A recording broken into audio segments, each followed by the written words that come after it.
ini kan juga terkait dengan bencana alam kan sudah lebih dari 1.000 juga ya Pak ya, di semester satu ini dan Ya. khususnya di titik-titik banjir. Tadi juga ada arahan nggak sih Pak untuk antisipasi ini?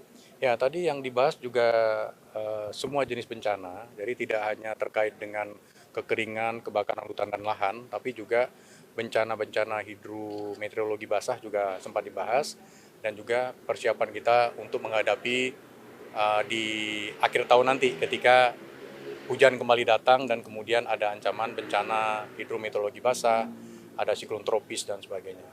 Untuk di Jakarta Pak, kira-kira apakah dilakukan modifikasi cuaca juga atau gimana? Kalau di Jakarta situasional ya, jadi BMKG bekerjasama dengan BPBD DKI Jakarta itu secara situasional melihat situasi yang ada di Jakarta. Jadi ketika memang kondisinya sudah hari tanpa hujan cukup panjang, maka dilakukan operasi modifikasi cuaca dengan catatan ketika awan masih ada ya, karena kalau tanpa awan kita tidak bisa memodifikasi, sehingga nantinya bisa membuat Jakarta lebih lebih adem gitu. Karena begini, di beberapa gedung tinggi di Jakarta kerjasama BMKG juga dengan BPBD DKI Jakarta itu kita juga memasang namanya ground based generator. Jadi ketika nanti ada awan yang kira-kira sehat untuk menghujankan Jakarta, maka akan dilepaskan uap air atau flare untuk kemudian terjadilah hujan. Ini biasanya kalau dalam 2-3 minggu tanpa hujan sama sekali, kualitas udara di Jakarta juga menurun. Jadi salah satu upayanya adalah dengan melakukan hujan pada saat kondisinya memungkinkan di Jakarta. Pak tadi Pak Presiden apa menyampaikan adanya upaya mitigasi dari BMKG untuk menghadapi El Nino Godzilla ini? Ya, tadi saya mengupdate tentang perkembangan El Nino khususnya di Indonesia, karena El Nino itu kan ketika suhu di permukaan laut di Samudra Pasifik ya, di tengah Samudra Pasifik itu lebih tinggi dari 0,5 derajat, itu kita mengatakan dia sudah masuk dalam El Nino aktif. Nah, untuk saat ini kondisinya sudah masuk ke El Nino kuat ya. Jadi kita perlu mengantisipasi khususnya pada dua hal, yaitu yang pertama antisipasi terkait dengan kekeringan dan yang kedua terkait dengan kebakaran hutan dan lahan. Untuk kekeringan, BMKG melakukan beberapa modifikasi cuaca bekerjasama dengan BNPB, bekerjasama dengan Kementerian Kehutanan dan juga dengan swasta untuk pengisian waduk.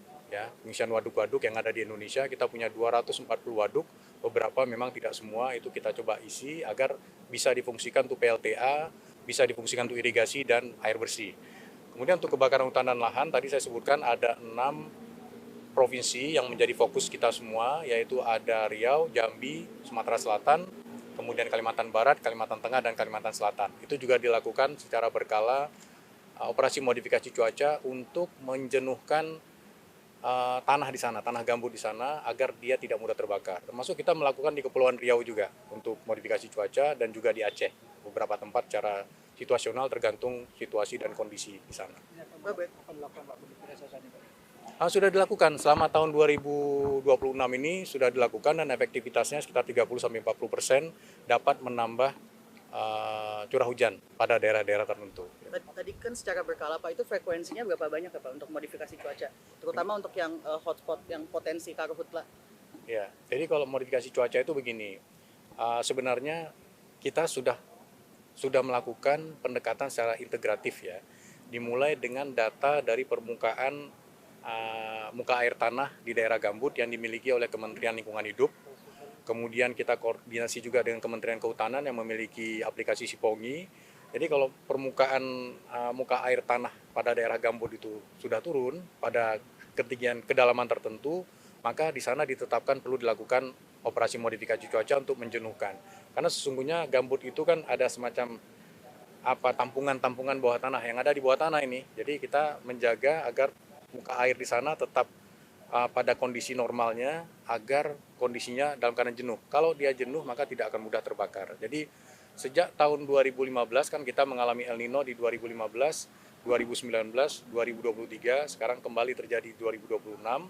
Di tahun 2015 waktu itu kebakaran cukup parah dan di sana kita memulai paradigma baru, yaitu melakukan pendekatan preventif. Tidak hanya kita menunggu adanya titik api kemudian kita padamkan dengan waterbombing, kemudian dengan pemadam disemprot dan sebagainya, tapi ketika muka air tanahnya sudah menurun, itu dilakukan modifikasi cuaca yang dapat menjatuhkan jutaan kubik air dan kemudian dapat menjenuhkan daerah tersebut. Sehingga sekarang kita lihat bahwa untuk kebakaran hutan dan lahan relatif lebih dapat dikendalikan dibanding sebelum 2015. Kalau Gitu ya. pengisian waduk itu waduk-waduk yang jadi prioritas Ah, gimana gini, Pak? Terutama satu di lagi Pulau ya.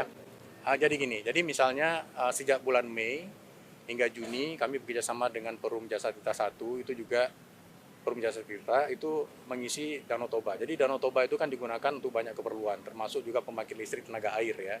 Sehingga penyusutan air bisa sampai 1 cm per hari ya. Jadi di sana kita lakukan operasi modifikasi cuaca untuk memaintain atau menjaga permukaan air dalam kondisi normal sehingga masyarakat masih tetap bisa bertani, kemudian pembangkit listrik tenaga air juga dapat terjaga, dan kira-kira investasinya itu 10 kali lebih kecil daripada rupiah yang dihasilkan dari air yang digunakan untuk PLTA, karena banyak industri-industri besar yang ada di sekitar Danau Toba. Kalau di Jawa Pak, yang maksudnya yang banyak sawah di situ Pak? Ya, kalau di Jawa ada beberapa tempat ya. Tentunya kita bekerja sama. Tadi saya sudah berdiskusi dengan Menteri Pekerjaan Umum, BMKG. Kita memiliki kedeputian modifikasi cuaca. Kita bekerja sama dengan Balai Besar Wilayah Sungai.